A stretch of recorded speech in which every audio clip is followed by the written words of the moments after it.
President Trump, no surprise, taking this to the Supreme Court. Is this something you expect them to take up?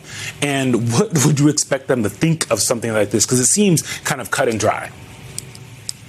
Yeah, I mean, Eugene, let's start with your first question. Is this something that I expect the court to take up?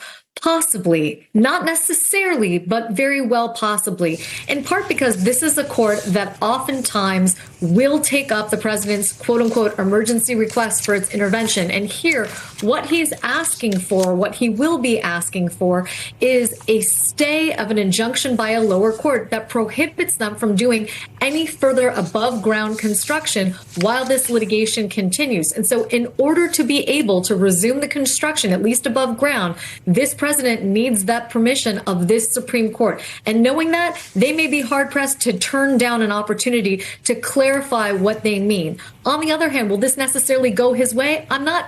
I don't think so. And that's because the president took it upon himself unilaterally, as you were just reviewing, to not only demolish the East Room, but to begin the construction of a ballroom. And this court says in a 100-page opinion that for a variety of reasons across statutory and constitutional authorities, that just wasn't his decision to make, irrespective of what dollars he's using, irrespective of the rationale for building it. It was never his decision to make. This is sort of a fundamental clash of the branches of government. And this is a Supreme Court that has been very friendly to this president's interpretation of sort of an elastic presidential power. The question is, at some point, that rubber band snaps. This might be that opportunity, Eugene. Lisa, really quickly, the East Room is gone. Like the whole side of the White House is gone. So even if the Supreme Court comes out and says that the president can't do this, then what? Because there doesn't seem to be a way to bring it all back. No, there doesn't. And more importantly, it doesn't necessarily mean that the White House has to put any money toward or that there's any relief for the people who have brought this case in the first place. Now, let's remember, the plaintiffs in this case are a national historic organization that basically are seeking to vindicate the interests that all of us have in the preservation of the historic buildings. So it's not clear what the relief for them would be other than pausing and stopping any future construction. But you're right. There is a very obvious hole in the ground in Washington, D.C. with cranes that are paused midair, visible from all corners of town. If the president is not allowed to go forward, there's going to be a big question of, well, what do we do about that huge construction site in the middle of the White House grounds? Yeah. Let's move over to another legal case that the president and his team are losing. This is the David Hearn case. We have all covered this, so viewers, you know exactly what I'm talking about. The president still blaming vandals, even though David Hearn has been clear that he didn't do anything, and so has Judge Jeanine Pirro. And one of the things, Susan, that has stuck with me over this entire time is no matter what President Trump says, no matter what the Interior Secretary says in front of the camera, when they go into court, there are things they have to do, which is tell the truth. And David Hearn was on CNN, and he said this to Caitlin Collins. Listen to this, and let's talk on the other side. This could happen to anybody. If it can happen to me, it could happen to anybody. Nobody's immune to this kind of government lawlessness, essentially. It's really the kind of thing that you think a country ruled by a dictator. That's where you see that kind of thing. And this is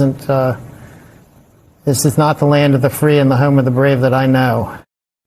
Is this a country that you know as well, or is it another one, maybe not the United States, Susan?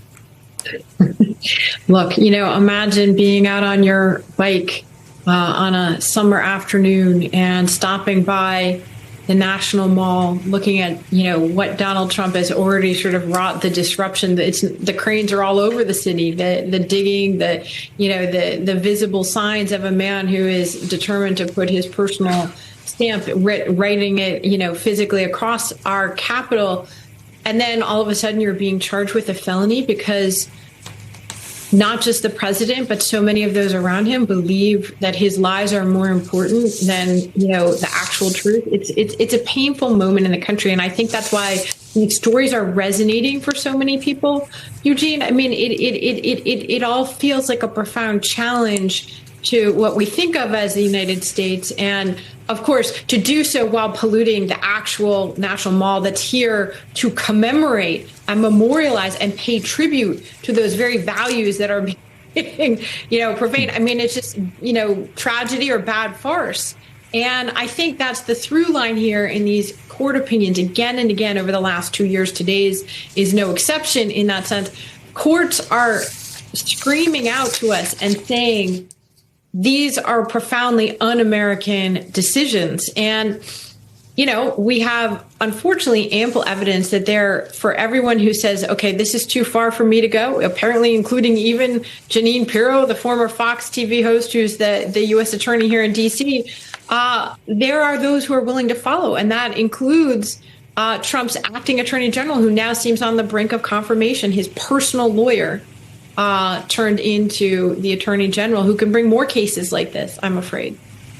Mr. Chairman, I'm going to take a page out of your book and ask you to put a little bow on this for us, because both of these cases are similar in that there are a lot of resources, a lot of time, a lot of money in this federal government that goes to making us all live in Donald Trump's realities.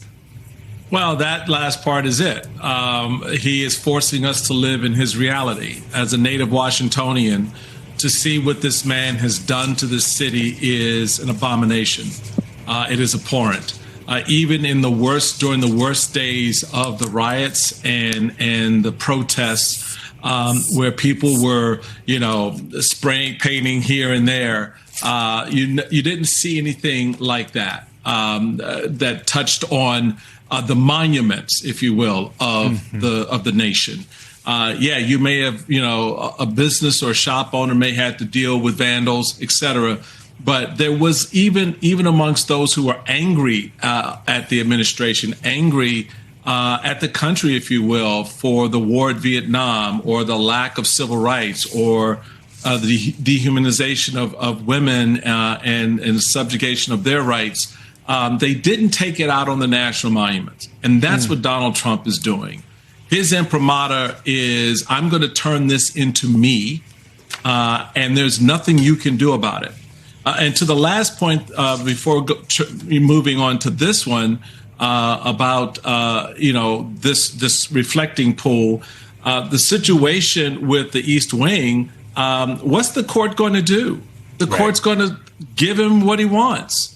They'll find a way. They'll make the case that was made here. Well, you've already torn the building down, and you're not going to rebuild the old East Wing, and the administration doesn't have those parameters to do that. So future administrations should know they can't. But what are you going to do? So that's how Donald Trump acts.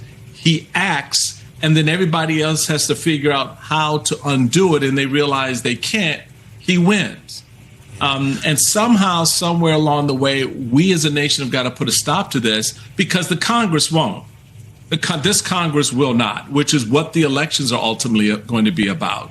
Whether or not there is the American people putting a check back into the balance of things by redesigning, if you will, what the Congress looks like, since Trump wants to redesign everything else. Everyone's home improvement edition here in Washington, D.C. Different journeys, though. Susan, when you're thinking about the politics here, you have Americans all over the country. We've had Alex Tabbitt, one of our colleagues, many of the reporters going around talking to voters, people who voted for Donald Trump 3 times, crying to him and saying that they can't afford to breathe, as one woman put it. You have this war with Iran, where we are spending billions of dollars all the time in a war that the American people don't want, don't understand, and the president hasn't really spent any time doing that for them.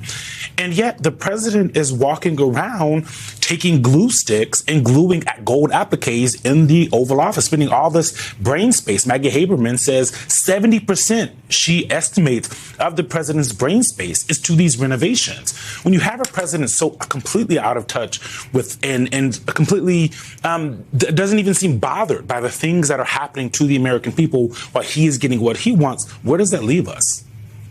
I'm glad you brought that up, Eugene. I think that image of Trump with the glue gun and the gold encrusted wood, putting that up in the Oval Office, is probably the enduring symbol that I took out of the excellent book that Maggie and Jonathan Swan wrote, because it shows a president who is essentially not only indifferent to what voters think, but basically it's the profaning of the Capitol and the executive mansion are the physical architectural manifestations of our Congress. They're these beautiful, sort of spare, elegant, restrained, neoclassical designs meant to show in physical form what our Constitution is, which is, again, very streamlined, simple, balanced, right? You have proportions. You have power here vested in an executive, but also then checked in a legislative branch. And,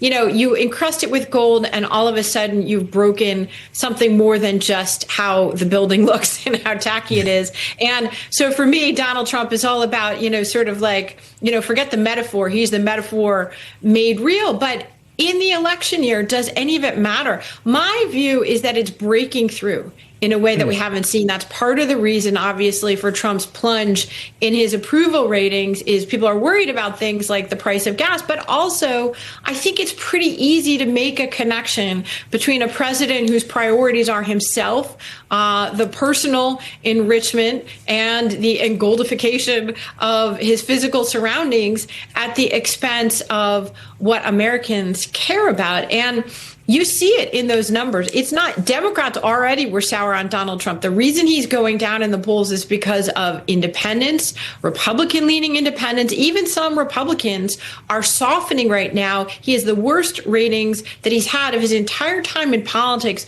with Republican voters who don't identify as MAGA. And that's the warning sign for Republicans, is that Trump's support is softening in his own party right now.